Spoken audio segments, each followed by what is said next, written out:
não parar, não precipitar e não retroceder. Então dizer para esse cara, sabe quando nós vamos parar? Nunca. Nunca na sua porca vida. Canal tranquilo? Para quem não conhece, a gente está aqui desde 2012 no YouTube, sempre trazendo conhecimento do professor Olavo de Carvalho. São pequenos cortes que a gente consegue aqui no YouTube mesmo, do COF, que é o Seminário de Filosofia do professor Olavo de Carvalho, e transmite para todos, para quem não tem condições de pagar o COF, o seminário. Aí assiste alguns pequenos trechos aqui com a gente. Quem se interessar pelos livros, os links estão na descrição da postagem na comunidade. Então se inscreva no canal, ajude o nosso canal também, quem puder, financeiramente. A gente está passando por muita dificuldade. Mas é isso aí. Tamo junto, sempre com Deus, pátria, família e liberdade. Valeu!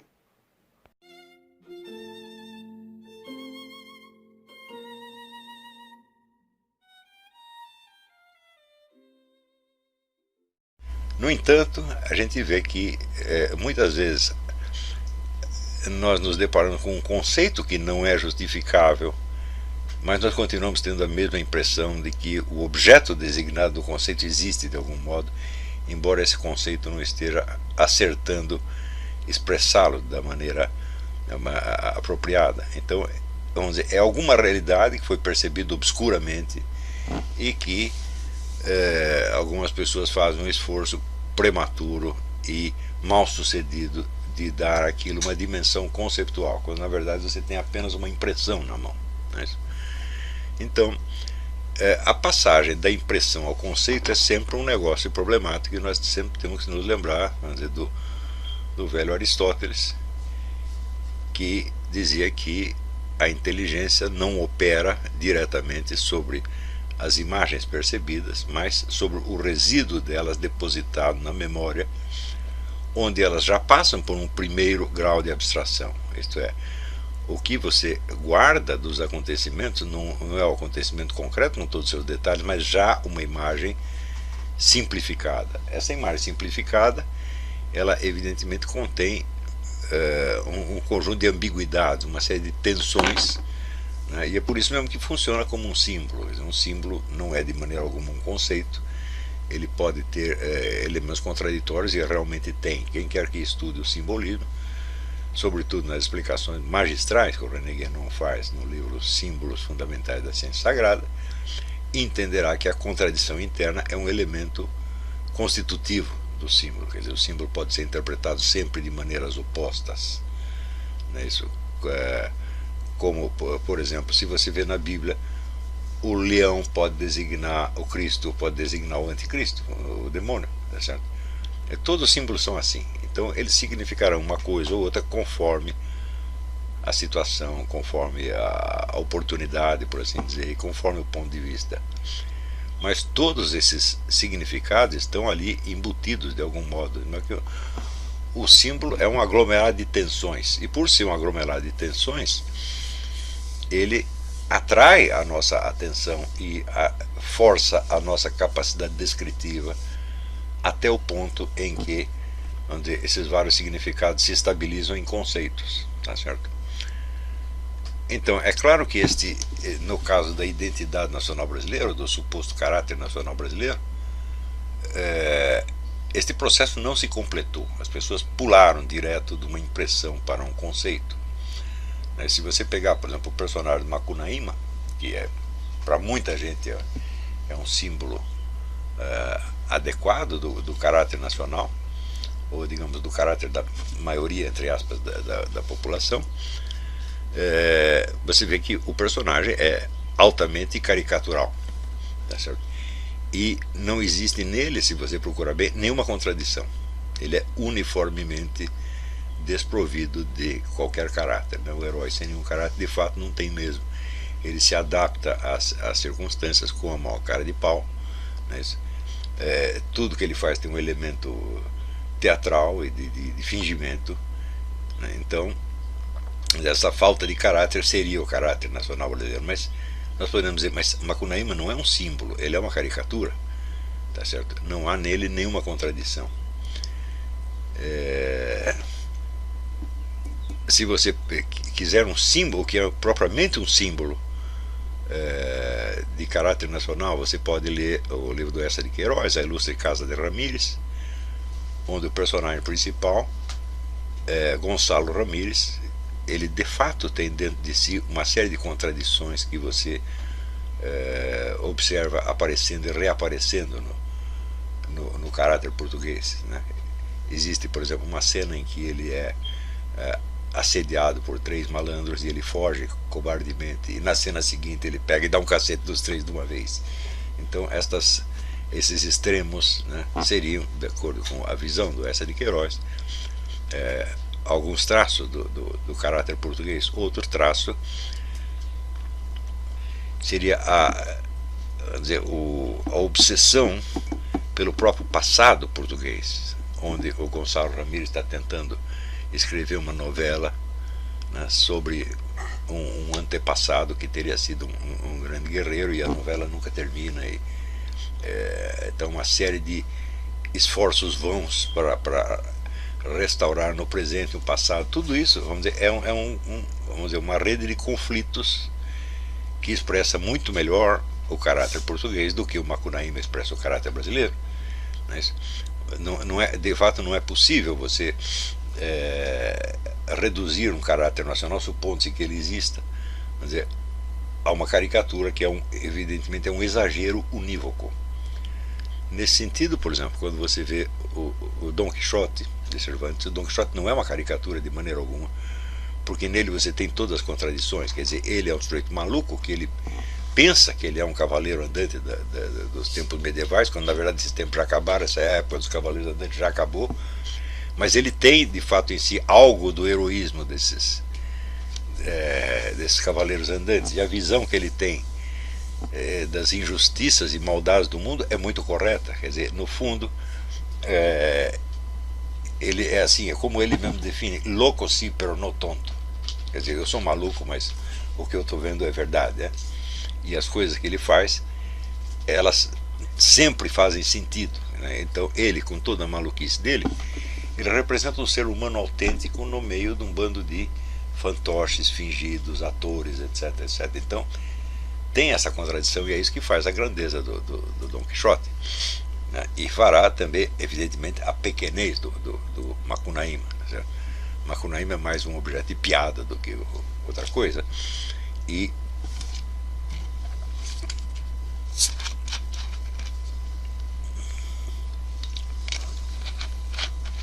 eu não acredito que jamais o Mário de Andrade chegasse a ter uma concepção suficientemente ampla e complexa da civilização brasileira para poder gerar um símbolo. Supondo-se que eu tivesse gerado, o símbolo ainda não seria um conceito, ele seria apenas, vamos dizer, uma matriz de conceitos possíveis. E esses conceitos, por sua vez, então poderiam ser submetidos a algum tipo de verificação científica, ou histórica, ou experimental, como queiram, mas até o momento nós não temos isso. Nós temos apenas alguns esboços de símbolos, não é isso? Como no Zé Lins do Rego, o personagem do Vitorino Paparrabo no livro Fogo Morto, né? Que é uma espécie de Dom Quixote caipira, né? Que já é também, por ser um Dom Quixote caipira, um símbolo de segunda mão, é uma adaptação, como se fosse um reflexo longínquo do personagem. Nós vemos também vários retratos de tipos locais, regionais, parciais, que justamente por sê-lo não representam a nação como um todo, né? Quer dizer, as suas características são vamos dizer, muito uniformes e muito locais. Uma dupla de personagens que de certo modo simboliza para mim o brasileiro é a dupla, o casalzinho de caipiras ali do livro Cangaceiros do Zé Lins do Rego, onde são pessoas muito pobres, muito desamparadas, e em volta está havendo um conflito entre os senhores de terra, os coronéis do sertão, e os cangaceiros, e os coitadinhos são pegos no meio daquilo, nem entendem o que está se passando, eles são Eles fogem de um lado para o outro, não conseguem nunca escapar do perigo, e no fim são salvos por um cego cantador, que é o sujeito que vai de cidade em cidade, compondo poemas e músicas, e ele, para fazer isso, ele se informa sobre a história de todo mundo, ele sabe a vida de todos os personagens em volta e cria os seus poemas de cordel com base nisso. Então ele entende muito bem a situação, e ele é que consegue então orientar os dois coitadinhos para um lugar onde eles ficam mais seguros. Eu digo, bom, isto simboliza o brasileiro de modo geral? Não, simboliza uma situação vivida por alguns brasileiros, evidentemente. A ideia do caráter nacional sempre foi exposta na base de buscar uma constante, quer dizer, certos traços de conduta que permanecem constantes ao longo da vida. Assim concebido, este conceito é absolutamente impossível de você aplicar a uma nacionalidade, porque você pode falar, vamos dizer, de um caráter com relação ao ser humano, e eu mesmo uso esse conceito na astrocaracterologia, eu usei bastante o conceito do caráter, como sendo, vamos dizer, uma estrutura fixa por baixo de vários modelos de personalidade diferentes que o indivíduo pode desenvolver ao longo da vida. Quer dizer, seria a estrutura de fundo que é compatível com todas as mudanças.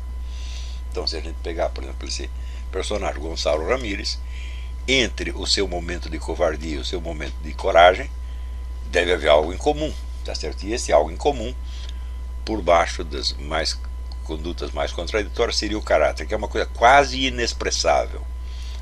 Eu também expliquei no próprio curso da astrocardiologia, expliquei que era impossível descrever o caráter em termos do que nós chamamos traços de personalidade, porque esses traços são sempre, vamos dizer, constantes observados na conduta, tá certo?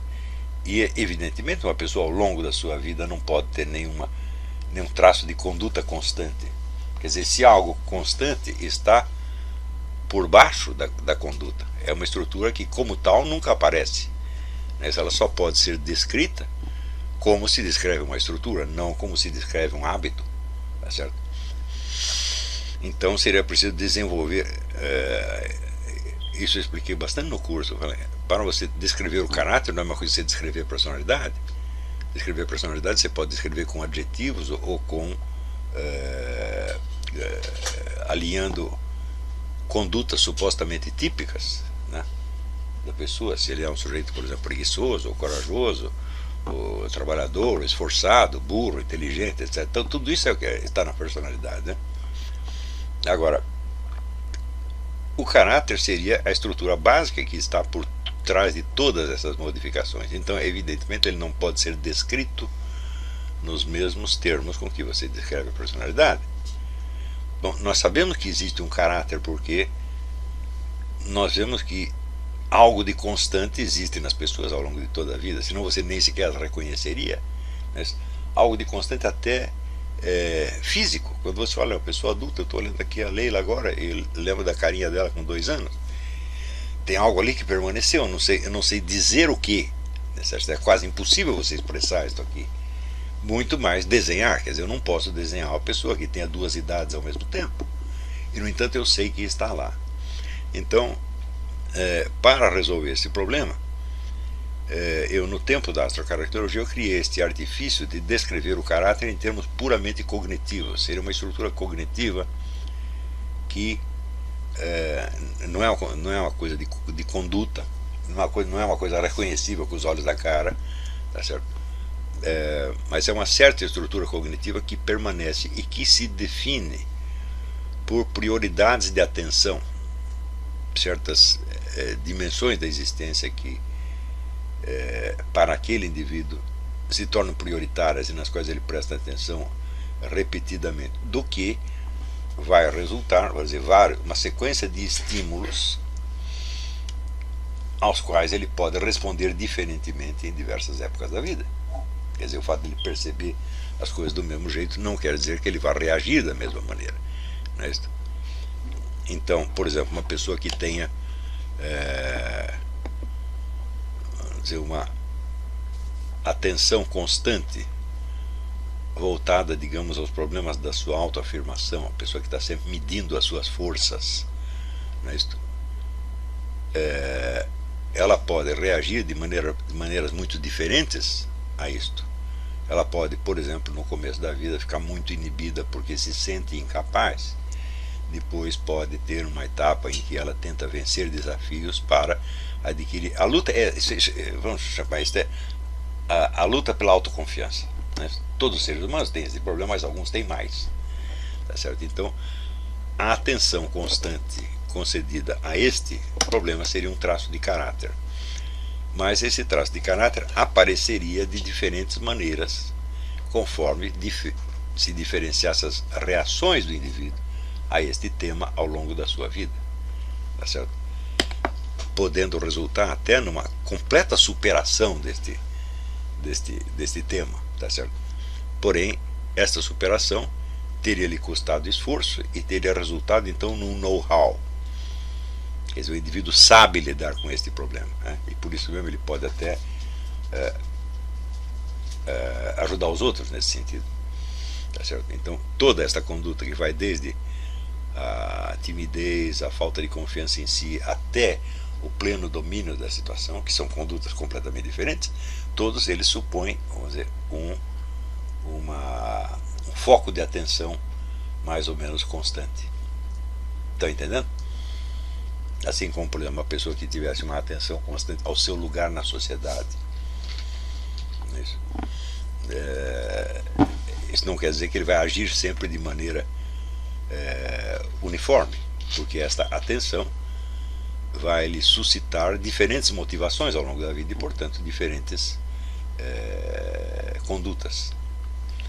Tá certo? Então, bom, eu não estou dizendo que o caráter seja sempre de natureza cognitiva. O que eu disse na época, e estou repetindo agora, é que descrever o caráter em termos de uma estrutura cognitiva é uma das possibilidades e uma das mais fáceis, tá certo? Para você descobrir outros traços de caráter mais fundo que isso, bom, eu não consegui, talvez alguém consiga, né? Mas agora perguntemos, podemos aplicar isso a uma nação, a uma coletividade? Óbvio que não, não é isso? Então, seria impossível você mesmo por estatística captar, apreender traços cognitivos numa coletividade inteira. Não dá para fazer isso. No indivíduo dá, até às vezes até num grupo humano dá, mas na coletividade inteira não dá. Em segundo lugar, quando nós falamos assim, certos traços que permanecem, falamos em traços que permanecem constantes a vida inteira, nós podemos fazer isto porque a vida humana tem uma duração média fixa. Nós sabemos que nenhum ser humano vai viver mais de, sei lá, 120, 130 anos. Em geral vai morrer entre os 70 e 80, tá certo? Em certos países morre até mais cedo. Então, por que existe essa duração média previsível? Então a expressão vida inteira significa alguma coisa. Mas o que é a vida inteira de uma nação? Primeiro, outro elemento, nós sabemos claramente onde começa uma vida humana. Não é isso? No instante do nascimento. Ela tem duas vidas, por exemplo, tem a vida intrauterina e depois tem o nascimento e a vida extrauterina. E o nascimento de uma nação, o que é? Já é um negócio simbólico. Você pode dar, por exemplo, os Estados Unidos comemoram a sua data em 1776, mas em 1776 não tinha Constituição, não tinha o Bill of Rights, não existia Estados Unidos, na verdade, existia apenas uma colônia rebelada contra o governo britânico, Então, na verdade, até oficialmente os Estados Unidos como nação apareceram depois disso, tá certo? Mas nós podemos dizer, bom, mas antes disso existia um espírito nacional. Bom, antes disso quando? Quando começou isso no tempo da colônia? Mas é uma coisa enormemente complicada, então não sabemos quando a nação começou, ninguém sabe. Todas essas datas nacionais são puramente simbólicas ou, em geral, até convencionais. Não é isso? Também você diz, teve aqui, sei lá, a proclamação da República. Bom, e o regime se tornou republicano imediatamente? Impossível. Né? Quer dizer, até você mudar a estrutura de governo e tal, tudo isso leva um tempo, tá certo? Então temos dois problemas. As nações não têm uma duração média previsível e nós não sabemos exatamente quando elas começam, tá certo? Então, até, por exemplo, nesse negócio os astrólogos usam muito assim, a data de fundação para fazer o horóscopo de um país, mas isso é totalmente conjetural, pode ser agora ou daqui a pouco, não há base para fazer isso aí, né? Então, como a noção de caráter, assim como eu a descrevi, não dá para ser aplicada às nações, então nós temos um problema na mão. Nós não temos os traços de caráter, mas na melhor das hipóteses nós temos traços de personalidade, isto é, certos hábitos que você observa, tá certo? Na parte da população que é acessível à sua observação. E esses hábitos, por sua vez, eles mudam de acordo com o tempo, não é isso? Eu, por exemplo, já vivi tempo suficiente para observar mudanças de conduta coletiva patentes, óbvias. Isso é só você observar, por exemplo, pega uma foto do centro da cidade de São Paulo dos anos 50, você vê todos os homens andando de terninho e gravata, às vezes chapéu, não é isso? Não importa sua classe social, poder ser pobre ou rico, andava assim. Hoje em dia você parece o cara de bermuda, sandália havaiana, o barrigão à mostra, e você pensa que é um mendigo, não, pode ser um milionário, não é isso? Então algo mudou, evidentemente, né? E aí, pessoal, estamos mandando aí caneca para todo o Brasil. Muito obrigado ao pessoal que ajuda o nosso canal aí adquirindo as canecas. Também é uma forma da gente interagir. Muito obrigado. Também valeu aí pelas dicas, pelos comentários aí positivos ao nosso canal. Muito obrigado mesmo. Isso aqui é uma forma da gente manter o canal no ar. Tranquilo? Tamo junto aí, galera. Forte abraço. Muito obrigado a todos. Quem quiser é só encomendar. Essa daqui já vai para São Paulo, Rio de Janeiro. Todo o Brasil a gente manda. Valeu, tamo junto.